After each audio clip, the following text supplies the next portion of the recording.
میرے بھائیو، ہم خود بھی فتنہ نہ بنے اور کسی فتنے میں مبتلا بھی نہ ہو. دو باتیں ہیں، نہ تو ہم خود فتنہ بنے اور نہ کسی فتنے میں مبتلا ہوں.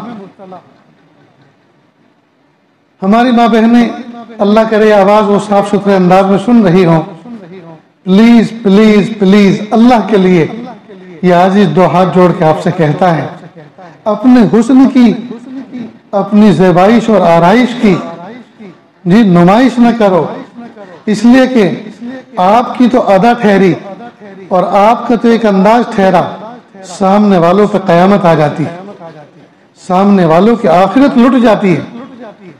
تم بے پردہ ہو کے نکلو گی، نہ جانے کتنے متقیوں کے تقوی ختم ہو جائیں گے، جل جائیں گے، نہ جانے کتنے جنتیوں کی جنتیں لٹ جائیں گی.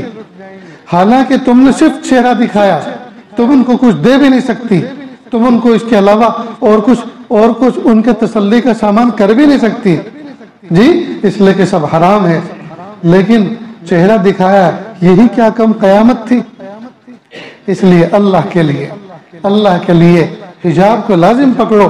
وقت کے پیارے نبی صلی اللہ علیہ وسلم، مجال ہے کسی صحابی کی یہ مجال ہو کہ وقت کے نبی کے ازواج، وقت کے نبی کی اولاد یعنی ان کی بیٹیوں کو بری نظر سے اور میلی نظر سے دیکھے.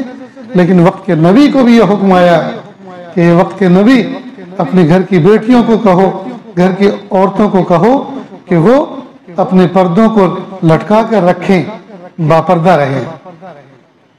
تو جب 1400 سال پہلے رحمتوں اور برکتوں کے زمانے میں، نصرتوں کے زمانے میں یہ احکام نازل ہوئے، آج تو چاروں طرف کفر کا زور اور برائی کا شور ہے.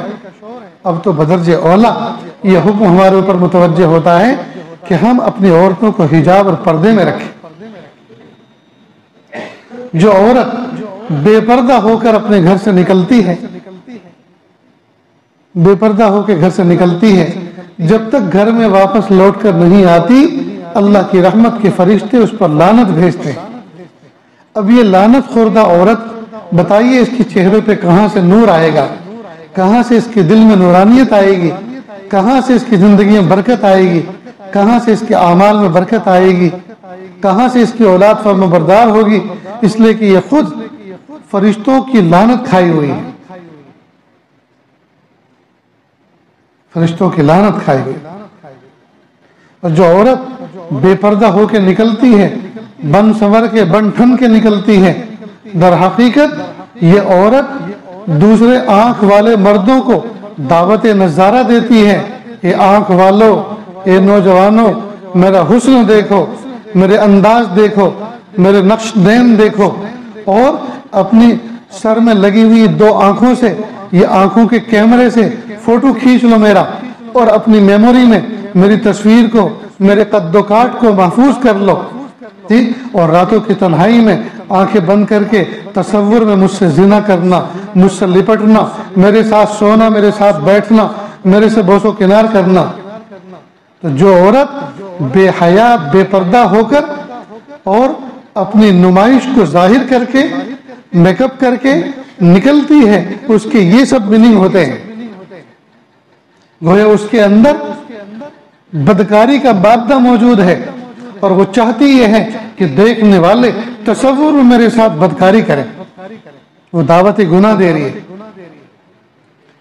اس لیے میں آج کل جہاں مخلوط مجمع ہوتا ہے یہ بات کہتا ہوں کہ نوجوان بچے اور بچیاں جن کمروں میں انمیرڈ بچے، غیر شادی شدہ بچے آرام کرتے ہیں، اس کمرے کے اندر ماحول یہ بناؤ کہ بچے اندھیرا کر کے نہ سوئیں، بلکہ اجالے کے اندر سونے کے عادی بنے. اس لیے کہ اندھیرا خود مستقل دعوت گناہ دیتا ہے. اندھیرا ہوتے کے ساتھ ہی آدمی کے اندر طرح طرح کے خیالات آنے شروع ہوتے.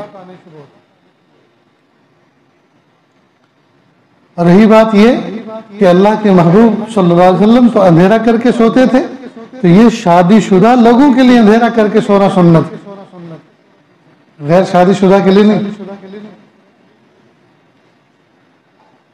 نیز ان کمروں کے اندر اسٹاپر لگانے کی اجازت مت دو بچوں کو کہ دروازے کھلے کر کے سوئیں. بند بھی کرنا ہے تو اسٹاپر نہ لگائیں، تاکہ ہر وقت ان کو اس بات کا خیال رہے کہ کوئی آنے والا آ رہا ہے یا دیکھنے والا دیکھ رہا ہے، تاکہ رات بھر گناہ سے محفوظ رہے۔